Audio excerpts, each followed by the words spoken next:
दोस्तों, लोग कहते हैं कि शिक्षा एक ऐसी शेरनी का दूध है जो जितना पिएगा उतना ही दहाड़ेगा। ऐसे ही एक लड़की पढ़ाई में बहुत होशियार थी। वह इंटर में लगभग 98% अंकों के साथ उत्तीर्ण करती है और आगे ग्रेजुएशन में दाखिला ले लेती है। उसका सपना था यूपीएससी एग्जाम को क्लियर करने का, आईएएस अधिकारी बनने का। वह लड़की अपने आप को उच्च स्तर से जारी रखती थी, लेकिन घर वाले ज़्यादा पढ़े लिखे नहीं होते थे तो उसके भावनाओं की कद्र नहीं करते थे। जैसे ही वह लड़की ग्रेजुएशन कंप्लीट करती है तभी उसके माँ बाप उसकी शादी कर देते हैं। लड़की बहुत मायूस हो जाती है। उसे लगता है कि अब मैं शायद अपने सपनों को पूरा नहीं कर पाऊंगी, लेकिन फिर भी वह अपने माँ बाप के फैसले का सम्मान करती है और शादी कर लेती है। जब ससुराल जाती है तो उसे बहुत उम्मीद होती है कि मेरे पति मेरा साथ देंगे मेरे सपनों को पूरा करने में, लेकिन वहाँ भी उसके साथ वही होता है। जैसे उसके माँ बाप कम पढ़े लिखे होने की वजह से उसकी भावनाओं को समझे नहीं, वैसे ही सास ससुर भी थे जो उसके सपनों को मार देना चाहते थे। वह कहते हैं कि जब वह लड़की पढ़ाई करती तो उसे कहते हैं कि क्या तुम्हें पढ़ लिख कर कलेक्टर बनना है? करना तो तुम्हें घर का काम ही है, उसके लिए तो तुमने पढ़ाई कर लिया और छोड़ दो अब पढ़ाई। लेकिन वह लड़की जरा सा भी नहीं डगमगाती। दोस्तों, गुड मॉर्निंग, नमस्कार, सत श्री अकाल। एक बार फिर से आता हूँ, हम लोग का स्वागत है स्टोरी बाई क्राइम 100 की इस एपिसोड में। उम्मीद है कि पूरी फैमिली अच्छी होगी, अपना और अपनों का ख्याल रख रही होगी। दोस्तों, आज की जो सच्ची घटना है वह बिहार की है। दरअसल एक लड़की अपने लक्ष्य से भले ही घर वाले कुछ भी कहें, वह अपनी पढ़ाई को जारी रखती है और अपनी निगाह में अपने मंजिल को रखती है।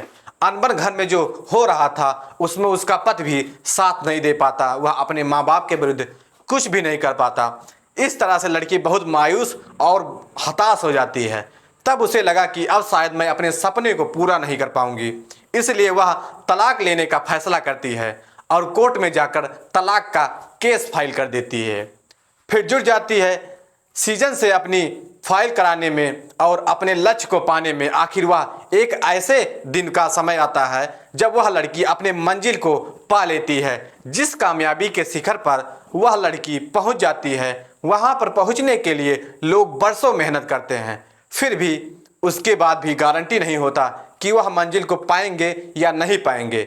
आखिरकार उस लड़की के राह में हुई अनबन और संघर्ष, उसके बाद कामयाबी की जीवन गाथा जानोगे हम आगे वीडियो में आप लोगों को बताएंगे। एक संघर्षशील महिला की है जो सामाजिक रूढ़ियों को तोड़कर अपने कामयाबी के बुलंदी पर पहुंचती है, जहां से वह एक नई इबारत लिखती है। कलेक्टर ऑफिस से बहुत गहमा गहमी होती है। सुबह का समय था, नई कलेक्टर मैम आने वाली थी तो सारे स्टाफ जो थे वह तैयारी में लगे हुए थे। थोड़ी ही देर बाद 9 बजते हैं, तभी कलेक्टर प्रांगण में एक सफ़ेद कलर की गाड़ी आती है और सभी कर्मचारी गाड़ी के पास दौड़ पड़ते हैं। बड़े बाबू दरवाज़ा खोलते हैं और दरवाज़ा खोल के फूलों का गुलदस्ता मैम को देते हैं और क्रम से जितने भी लोग होते हैं सब मैम का स्वागत के लिए हाथों में फूल का गुलदस्ता लेकर खड़े थे। मैम नीली चश्मा लगाए हुए, हाथ में घड़ी, मोबाइल और दूसरे हाथ में डायरी लिए हुए बहुत ही सुंदर, बहुत ही सभ्य लग रही थी। वह गाड़ी से उतरती हैं, सभी के हाथों से फूल का गुलदस्ता लेकर अभिवादन करती हैं, स्वीकार करती हैं। उसके बाद आगे बढ़ती चली जा रही थी। पंक्ति में सबसे आखिरी में खड़े थे होते हैं क्लर्क, वहाँ के श्याम सिंह। वह अपना सर नीचे झुकाकर खड़े थे। मैम ने उनके हाथ से भी गुलदस्ता लिया और एक नज़र उनकी तरफ देखा, फिर आगे बढ़ गई। अब बड़े बाबू मैम को लेकर केबिन में चले गए और फिर वहां पर कलेक्ट्रेट कार्यालय के सभी कर्मचारी मैम के केबिन में उपस्थित हुए। फिर बड़े बाबू सबका पद और परिचय की जानकारी देने लगे। पंक्ति में दूसरी तरफ खड़े होते हैं श्याम सिंह, जो मैम के ठीक सामने खड़े थे। जब उनका नंबर आता है तब वह सबसे लाइन के आखिरी में चले गए थे। तो मैम ने कहा कि बड़े बाबू से कि आप इनका परिचय क्यों करवा रहे हैं, यह तो अपना परिचय स्वयं देंगे। तब श्याम सिंह मैम से कहते हैं कि मेरा नाम श्याम सिंह है और मैं इस ऑफिस में क्लर्क हूँ। इतना कहकर वह झट से बाहर निकल जाते हैं। श्याम सिंह को बाहर जाते हुए देखते हैं तो बड़े बाबू को लगता है कि शायद श्याम सिंह किसी बात से नाराज है और इस तरह से जाना किसी को अच्छा नहीं लग रहा है।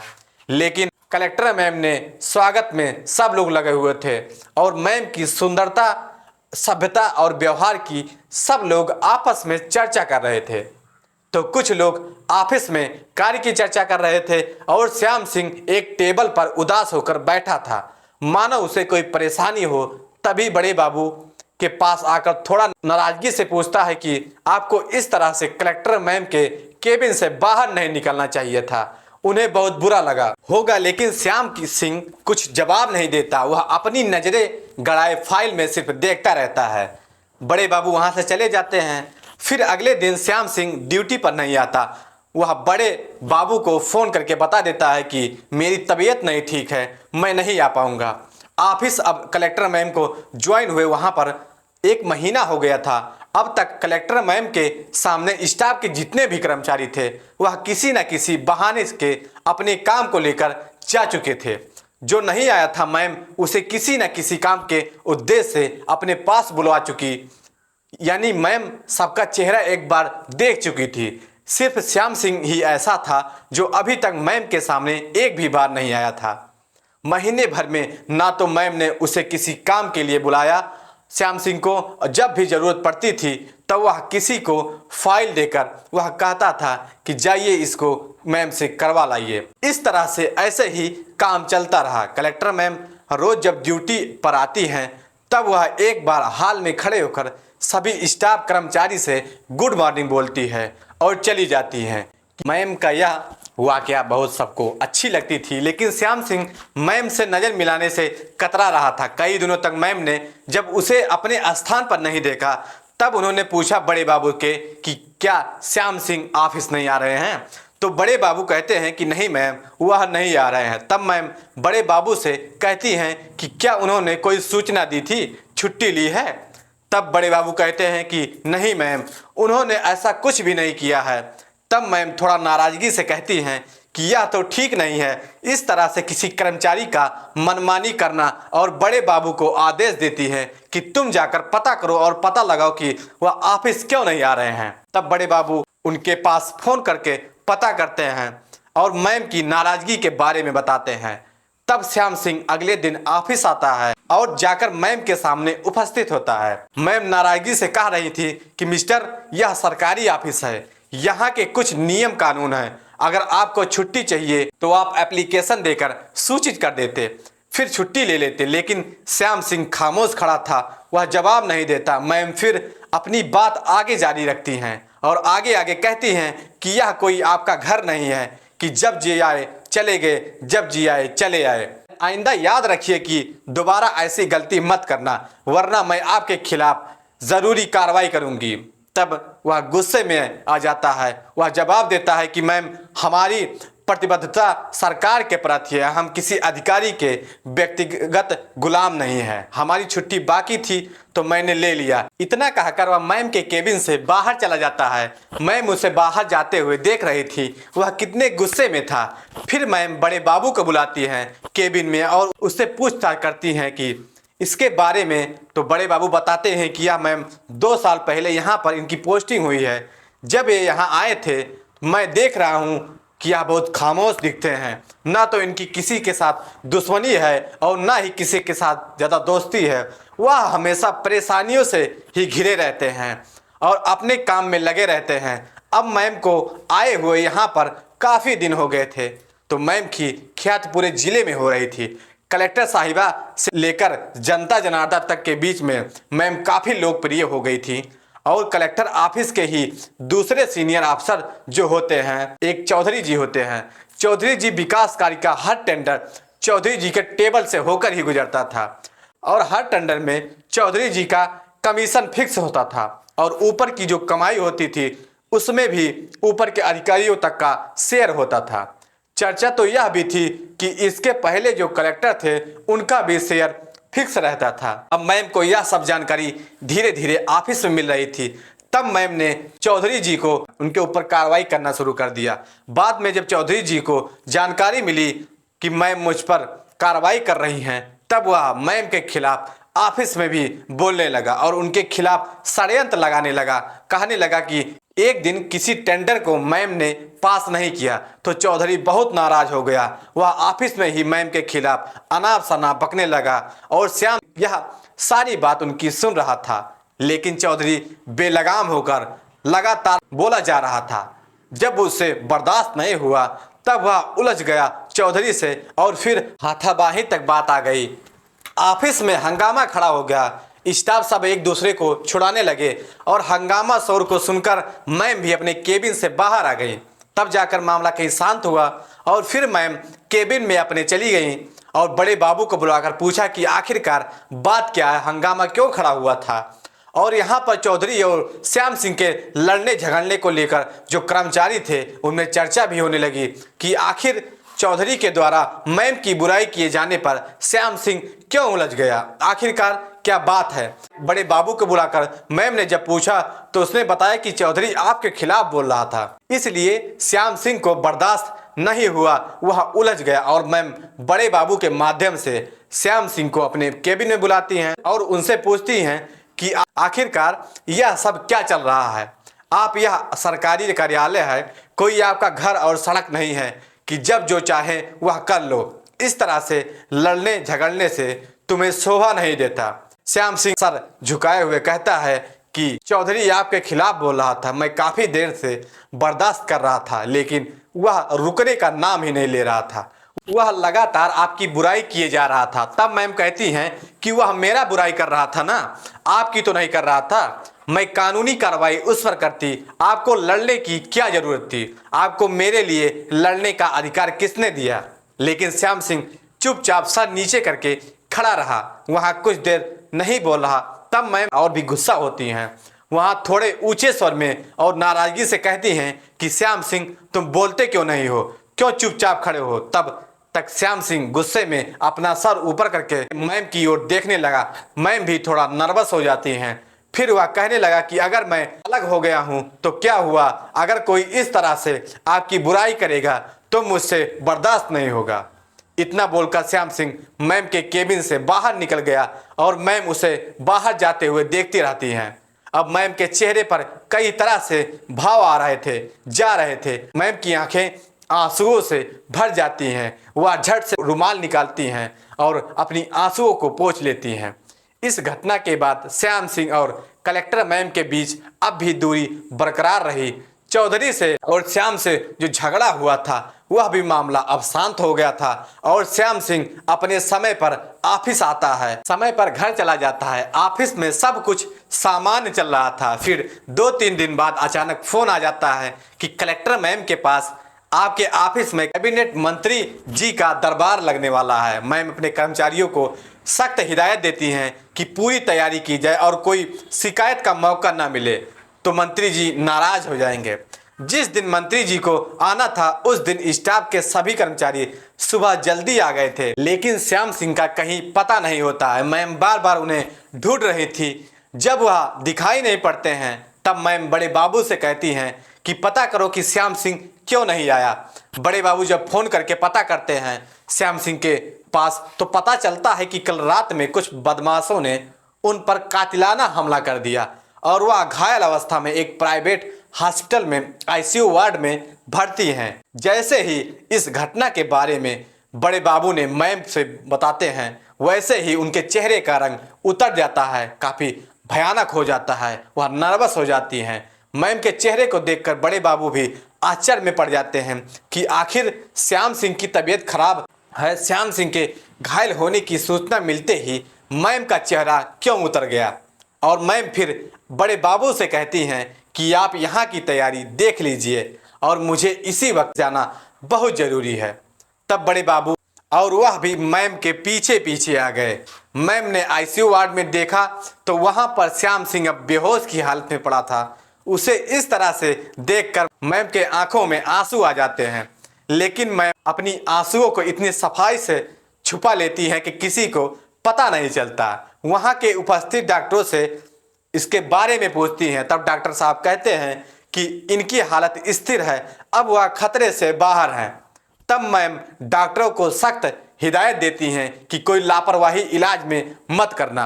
मैम जब तक वहाँ पर रहीं तब तक उनका फ़ोन बजता रहा, उन्होंने फ़ोन नहीं उठाया। जैसे ही श्याम सिंह को देखकर आईसीयू वार्ड से बाहर निकली तब उन्होंने फ़ोन उठाया तो बड़े बाबू ने बताया कि मंत्री जी यहाँ से नाराज़ होकर चले जा चुके हैं। मैम वापस अपने कार्यालय में आती हैं तो वहाँ बड़े बाबू भी मैम से पूछते हैं कि आप इस तरह से क्यों चली गई, लेकिन मैम इसका कुछ जवाब नहीं देती। एक हफ्ते बाद श्याम सिंह की अस्पताल से छुट्टी हो जाती है। वह घर पर आकर आराम करने लगे। उस दिन के बाद से मैम दोबारा अस्पताल में तो नहीं गई, लेकिन वह बड़े बाबू के माध्यम से उनका बराबर हाल चाल लेती रही। 2 हफ्ते बीत गए। तब एक दिन छुट्टी का दिन होता है तो मैम अपने ड्राइवर से कहती हैं कि गाड़ी उठाओ, चलो श्याम सिंह से मुझे मिलने जाना है, मुझे देखने चलना है। और साथ में सुरक्षा गार्ड की भी गाड़ियाँ होती हैं। सब लोग जाकर श्याम सिंह के घर पर पहुंच जाते हैं। तब मैम उसे देखती हैं कि श्याम सिंह एक बिस्तर पर लेटे हुए हैं और पूरे शरीर पर उनके पट्टियाँ लगी हुई हैं। और यह भी देखते हैं कि श्याम सिंह के पास में ही एक टेबल पर रखी दवा है, पानी है, उसको उठा नहीं पा रहे हैं, उसको ले नहीं पा रहे हैं। उसे लेने का प्रयास करते हैं जो बहुत कठिनाई महसूस हो रही है। दर्द के मारे श्याम सिंह से रहा नहीं जा रहा था, लेकिन अचानक से दरवाजे पर मैम को खड़ा देखकर वह आश्चर्यचकित रह जाता है। में ही पड़े टेबल पर से वह जग उठाकर गिलास में पानी डालकर और दवा लेकर श्याम सिंह को खाने के लिए देती हैं। श्याम सिंह कुछ नहीं बोलता, मैम के हाथ से गिलास को ले लेता है और दवा खाने के बाद कहता है कि आपको इस तरह से यहाँ पर नहीं आना चाहिए था। आखिर ऑफिस के लोग तरह तरह की बातें करेंगे तो क्या जवाब देंगे। तब मैम कहती हैं कि यही बात तो तुम्हें उस दिन सोचना चाहिए था जब तुम चौधरी जी से मेरे लिए उलझ पड़े थे। श्याम सिंह फिर खामोश रह जाता है। फिर दोनों ही एक दूसरे से बात करना चाह रहे थे लेकिन कुछ बोल नहीं पा रहे थे। श्याम सिंह के पास में ही एक कुर्सी रखी होती है। मैम उस कुर्सी पर बैठ जाती हैं और कुछ देर के बाद कहती हैं कि यहाँ पर अकेले ही रहते हो। तब वह अपनी आंखों को बंद कर लेता है और कहता है हाँ मैम, मैं अकेला ही रहता हूँ। तो मैम फिर कहती हैं कि क्या कमरे की दशा बना रखी है, चारों तरफ कचड़ा कचड़ा बिखेर रखा है, अकेले ही क्यों रहते हो, यहाँ पर अपने बीवी बच्चों के साथ नहीं रहते। तब श्याम सिंह कुछ देर खामोश रहता है तो मैम फिर बोलती हैं कि अगर बीवी बच्चे को साथ में रखते तो यहाँ कमरे में कम से कम साफ सफाई तो करती, तुम्हें बनाकर भोजन तो मिलता, दवा पानी तो मिलता। तब इस बार श्याम सिंह बोल पड़ता है कि मैंने अभी तक शादी नहीं की है। तब मैम कहती हैं कि आखिर क्यों नहीं शादी की। तब श्याम सिंह जवाब देता है कि आपने भी तो अभी शादी नहीं किया है। तब मैम के आंखों में आंसू आ गए। वह अपना सा नीचे कर लेती हैं, श्याम सिंह की ओर देखती हैं और कहती हैं पापा ने मुझे बहुत जोर दिया कि मैं दूसरी शादी कर लूं, लेकिन मुझे पता था कि एक दिन आप ज़रूर समझोगे, मुझे ज़रूर मेरी कदर करोगे, इसीलिए मैंने भी शादी नहीं किया। फिर दोनों एक दूसरे को देखकर रोने लगते हैं और अपने आंसुओं को पोंछने लगते हैं। और आंसुओं को पोंछते पोंछते श्याम सिंह ने जवाब दिया कि आखिर हम दोनों ने अपनी अपनी नादानियों के चलते कैसे इतना समय बर्बाद कर दिया, मैम मुझे क्षमा कर देना। तब वह प्रिया मैम कहती हैं कि आपके ऊपर हमला चौधरी ने ही करवाया था और मैंने उसे सस्पेंड करवा दिया है और पुलिस में भी उसके खिलाफ एफआईआर दर्ज करवा दिया है। तब श्याम सिंह ने कहा कि यह आपको शायद नहीं करना चाहिए था मैम, अब तो हमारे और तुम्हारे रिश्तों का ज़्यादा ही बात का बतंगड़ बन गया है लोगों के द्वारा। तब मैम ने कहा कि यही बात तो तुम्हें 6 वर्ष पहले सोचना चाहिए था, तो हम दोनों आज साथ साथ होते, उस समय तो नहीं सोचा। तब श्याम सिंह ने मैम की ओर गौर से देखते हुए कहा कि मैं तुम्हारी भलाई के लिए मैंने जो कुछ भी किया वह तुम्हारी भलाई के लिए किया।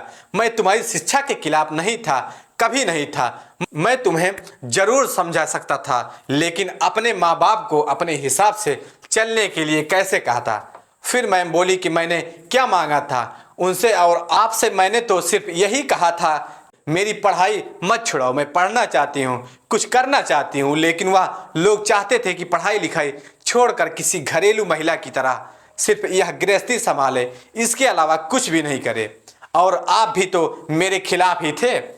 तब श्याम सिंह कहते हैं कि मैं आपके खिलाफ, आपकी शिक्षा के खिलाफ नहीं था, लेकिन रोज रोज के झगड़े में खींचतान से मैं तंग आ चुका था।